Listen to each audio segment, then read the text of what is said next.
Hello everyone, it's Dave Ehrlich, aka Realtor Dave, and I'm here today to talk about 4 different ways to get your offer accepted. Anyone who's bought or sold lately can tell you that we're in a very different market now than we were a couple of years back. The pendulum has swung, and we started off as a buyer's market back in 2009, and we went to a balanced market the last couple of years, and now we're fully into a seller's market for much of the inventory that's currently out there. And so for buyers, there's a lot more competition. It's a lot harder to find a place, to buy a place. And what I want to do today, like I said, 4 different ways to get your offer accepted, make your life a little bit easier. The first one is the most important. It's also possibly the most obvious, but it's be first. Be the first people to view the property, be the first people to put an offer in. Now this requires sort of vigilance on part of everyone, the buyer, your buying realtor. If you see a property come up that's good, you go look at it right away. You don't wait around. It's amazing sometimes, say a property comes on a Tuesday, no one looks on a Tuesday, and then maybe a couple people see it on Wednesday and offers start rolling on Thursday.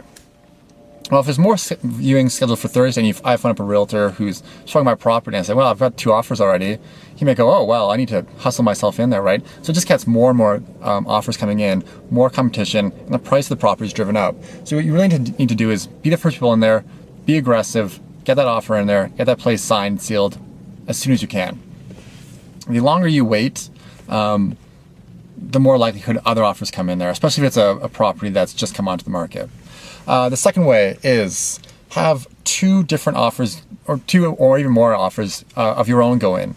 This way you can play around with different conditions, different possession dates, different prices, and this way you find out what's really important to the seller.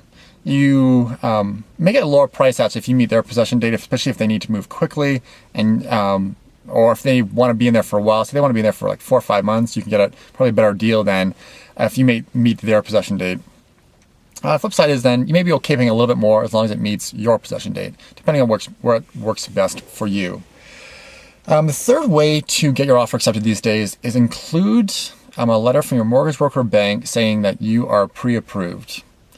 And what this basically means is that you have gone through the whole process of getting your mortgage set up before you put this offer in. And it gives the sellers a lot of confidence that you are a serious buyer, that you will not waste their time, and that if they accept your offer, you're not going to walk away from it in a week's time. Because that's what every seller hates, is they've had their home tied up, they couldn't sell it, and then the buyer walks away.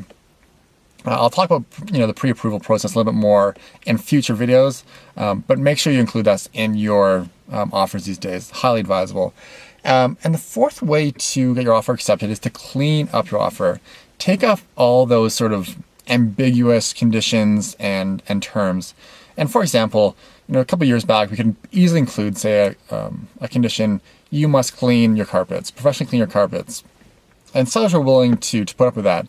And even these days, they may be reasonable on it. The problem with it is that it's very hard to enforce. And so what I tell people these days is just take them out. Take these ambiguous statements out, and if you see the carpets need to be cleaned, well, just figure in your mind, well, it's a couple $100. I will consider that to be part of my purchase price. And this way, if you were to get it in a competitive offer situation, or even just so you can speed the process up, where the sellers, the cleaner the offer, the easier it is for the sellers to understand, the easier it is for them to counter, right? So that would be sort of my final suggestion there. Let's clean up your offer. Realistically, a couple $100 on the price of a home shouldn't be a deal breaker. And that's all I want to say today, guys. I'm just thinking quickly about my third point. The financing pre-approval thing does not mean you should not have a financing condition in there. Make sure you keep that financing condition in there. Like I said, I'll talk about that point more in future videos. Any questions, guys? As always, www.calgarycounterreport.com or www.realtordave.ca or 403-990-1278. Thanks for watching. Talk to y'all soon. Bye.